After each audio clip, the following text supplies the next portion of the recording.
नमस्कार दोस्तों, स्वागत है आपका स्टडी फॉर सिविल सर्विसेज में। वीडियो को पूरा देखिए। कोई भी आपका फीडबैक है, कोई सजेशन है, तुरंत वीडियो में कमेंट करके जरूर बताइए। अच्छा लगे तो वीडियो लाइक जरूर कर लीजिए और ऐसे वीडियो लगातार फ्री में बिना किसी एडवर्टीजमेंट के पाने के लिए चैनल को तुरंत सब्सक्राइब कर लीजिए और बेल आइकन को जरूर टैप कर लीजिए ताकि आगे भी सारे वीडियो आपको मिलते रहे। स्टडी फॉर सिविल सर्विसेज को यूट्यूब में फॉलो करते हैं तो प्लीज ये वाला फ्री टेलीग्राम चैनल जरूर ज्वाइन कर लीजिएगा। सारे नोटिफिकेशन, सारे अपडेट यहीं पे आते हैं, ध्यान रखिएगा। स्टडी फॉर सिविल सर्विसेज का कोई भी पेड ग्रुप अगर आपको ज्वाइन करना है तो सिर्फ 8564805309697523860455 यही नंबर है हमारे, सिर्फ जहां पे कॉल या व्हाट्सएप कर सकते हैं आप। ये मेरा पर्सनल नंबर है, इस पे आप व्हाट्सएप कर सकते हैं 78369261। नमस्कार दोस्तों, कुछ दिनों से ये बात बहुत ही चर्चा में चल रही है कि इंडियन रुपीज़ जो है, भारतीय मुद्रा, ये एशिया की सबसे खराब प्रदर्शन करने वाली मुद्रा बनने वाली है। Indian rupees will be worst performing currency in Asia in 2021। इस वीडियो में हम बात करेंगे क्या रीज़न है इसके वर्स्ट परफॉर्मेंस करने का, अगर ये 2021 में ऐसा होता है तब, और उससे क्या फ़ायदे हो सकते हैं, क्या नुकसान हो सकते हैं। फ़ायदे भी होते हैं, बहुत सी कंट्रीज़ हैं जो अपने करेंसी को डिवैल्यूएट करके उसका फ़ायदा भी उठाती हैं। इसमें कुछ इकोनॉमिक्स से रिलेटेड टर्म्स भी आए हुए हैं जिसको मैं बहुत ही आसान भाषा में आपको एक्सप्लेन करने की कोशिश करूँगा। देखिए, इकोनॉमिक्स एक ऐसा सब्जेक्ट है जो हमारे एग्ज़ाम में हर एग्ज़ाम में लगभग पूछा जाता है, और कुछ ऐसे टर्म्स होते हैं, एक दो क्वेश्चन हर एग्ज़ाम में आ जाते हैं जिसे स्टूडेंट नहीं पढ़ के गया होता है और वो छोड़ देता है उसे, लेकिन वो मार्क फेचिंग होते हैं और बहुत ही आसान होते हैं। अगर हम उसे एक बार पढ़ लें तो दोबारा पढ़ने की ज़रूरत नहीं पड़ती, लेकिन नॉर्मली स्टूडेंट नहीं पढ़ते हैं उसको। तो मैं इस वीडियो में कोशिश करूंगा कि जो भी इकोनॉमिक्स से रिलेटेड टर्म्स आए हैं उसको बहुत ही लेमन लैंग्वेज में आपको समझाऊं, ताकि आपको दोबारा कभी उस टर्म को देखने के बाद कन्फ्यूजन न रहे और आपको तुरंत वो बात याद आ जाए जो मैंने जिस तरीके से आपको समझाया। तो आइए शुरू करते हैं इस वीडियो को। ये वीडियो दो लैंग्वेजेस में होगा, हिंदी और इंग्लिश में इसकी प्रिंटिंग होगी और मैं आपको हिंदी में एक्सप्लेन करूंगा। ये देखिए, ये न्यूज़पेपर का कटआउट है, इसमें लिखा हुआ है why Indian rupee will end up as one of the worst performing currency in Asia.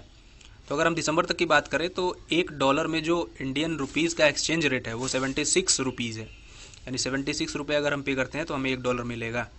ये दिसंबर की बात है। ये ग्राफ है जो हिंदू में आया हुआ था, आप यहाँ देख सकते हैं 2021 में इंडियन रुपीज़ की क्या हालत है। और आप यहाँ देखें तो ये 75 रुपीज़ से भी अधिक इसका एक्सचेंज रेट यहाँ शो कर रहा है, यानी वही लगभग 76-77 रुपीज़ के आसपास। देखिए, इस वीडियो में आगे बढ़ने से पहले कुछ एक बेसिक चीज़ है जिसको मैं आपको समझाना चाहूँगा और बहुत ही आसान भाषा में समझाऊँगा, इजीली समझ में आ जाएगा आपको। तो अगर किसी कंट्री की महंगाई घटती है और बढ़ती है, उसको कंट्रोल करने का काम उसके सेंट्रल बैंक का होता है। हमारे कंडीशन में, इंडिया के कंडीशन में आरबीआई ये काम करती है। तो जैसे मान लीजिए आपके पास पैसे नहीं है या कुछ लोग हैं जिनके पास पैसे नहीं है, तो उनका डिमांड भी कम होगा। डिमांड कम होगा तो गुड्स एंड सर्विसेज भी वो कम लेंगे। जब गुड्स एंड सर्विसेज कम लेंगे तो ओवरऑल जीडीपी जो है उस कंट्री की श्रिंक कर जाएगी।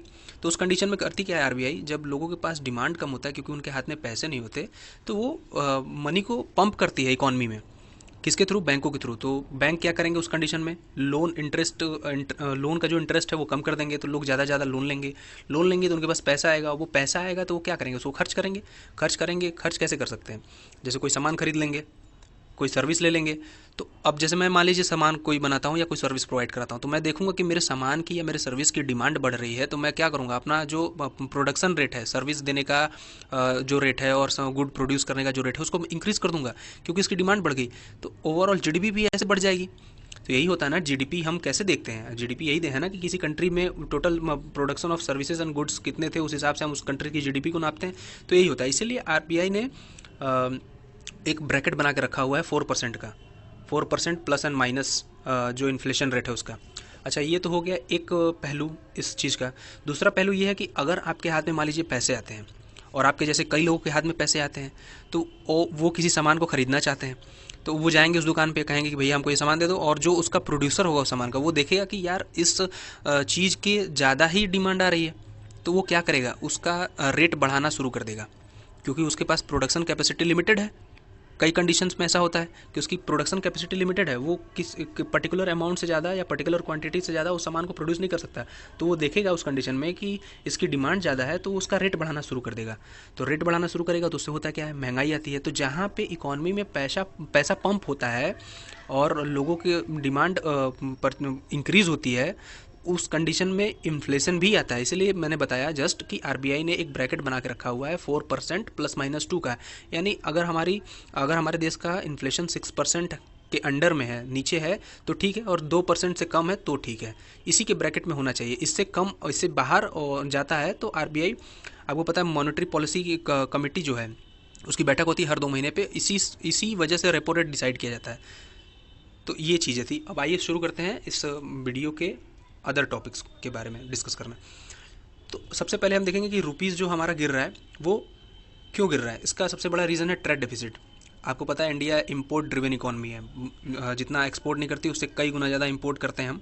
तो हमारा जो ट्रेड डेफिसिट है वो बड़ा होगा। कैसे बड़ा होगा? अब मान लीजिए आप 70 रुपये $1 के बदले पे करते थे पहले, अभी उसका रेट हो गया है 75 रुपये। तो अगर आप कोई सामान मंगा रहे हैं वहाँ से, तो पहले उसका रेट $1 हुआ करता था, तो आप 70 रुपये पे करते थे।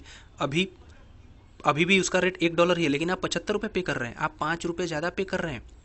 और पे हम डॉलर में ही करते हैं। अगर हम इंपोर्ट एक्सपोर्ट करते हैं किसी फॉरेन कंट्री से, तो हम अपनी करेंसी में, या कोई कंट्री अपनी करेंसी में पे नहीं करती, उसको डॉलर में ही एक्सचेंज होता है उसका ट्रेड का।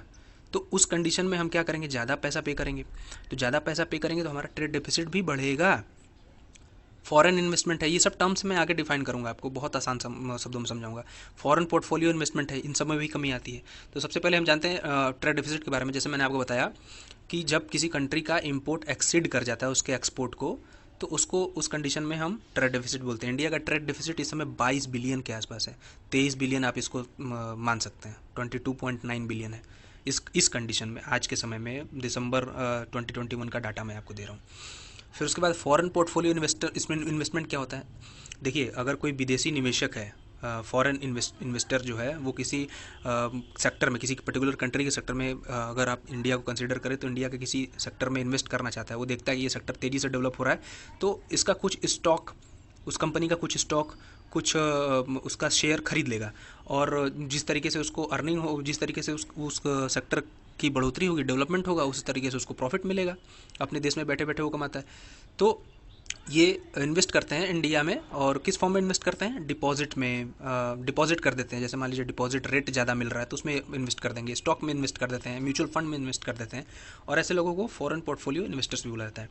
फिर एक टर्म आता है फॉरेन डायरेक्ट इन्वेस्टमेंट। ये देखिए, ये लगभग सिमिलर है, फॉरेन पोर्टफोलियो इन्वेस्टमेंट की तरह ही है, लेकिन ये थोड़ा सा उससे बड़ा है।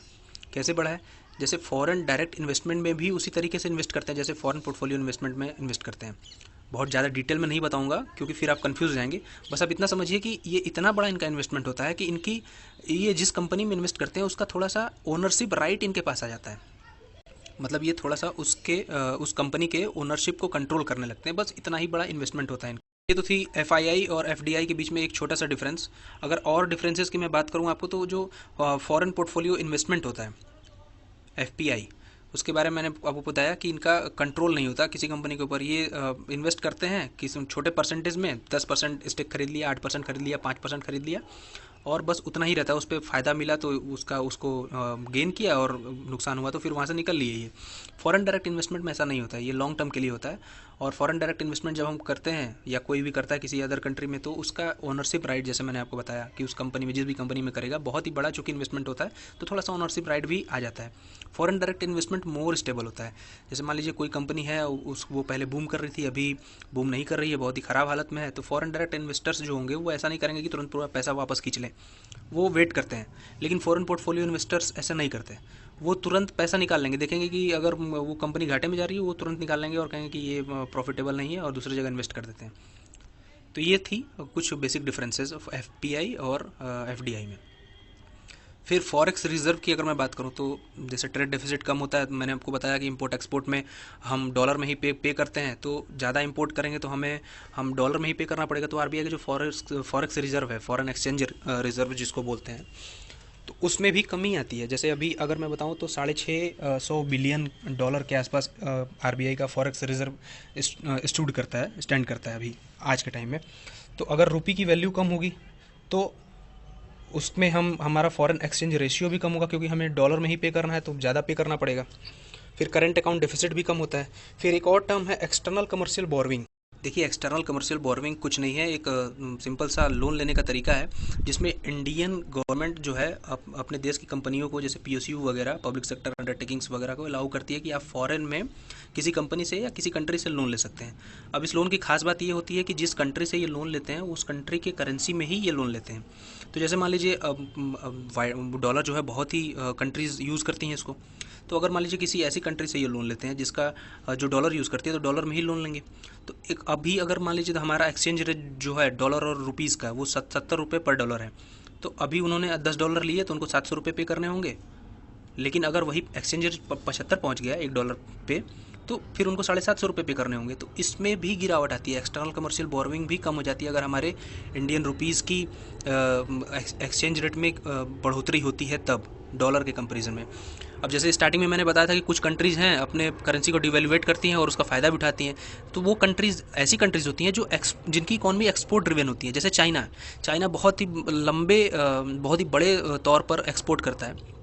इसी वजह से चाइना को फैक्ट्री ऑफ द वर्ल्ड भी बोला जाता है। जैसे मान लीजिए वहाँ के एक्सपोर्टर्स हैं, वो किसी कंट्री को एक्सपोर्ट करते हैं, तो जो कंट्री उनको पे करेगी वो डॉलर में पे करेगी। तो जब डॉलर में पे करेगी और फिर वो जब डॉलर लेके अपनी कंट्रीज़ में आएंगे, तो एक्सचेंज रेट जो है उनके करेंसी का डॉलर के कंपेरिजन में ज़्यादा होगा। तो फिर जब वो उसको एक्सचेंज करेंगे तो उनको ज़्यादा फ़ायदा होगा अपनी खुद की करेंसी में। तो जहाँ पे जैसे इंडिया के कंडीशन में $70 जहाँ मिल रहे थे $1 में, वहाँ $75 मिलेंगे, तो उसको $75 के हिसाब से खर्चा करेंगे अपनी कंट्रीज़ में वो। तो बस यही था causes and effect of exchange rate of Indian rupees with respect to US dollar. आप देख रहे थे स्टडी फॉर सिविल सर्विसेज। मेरा नाम है Nitesh Singh. I am signing off. Thank you.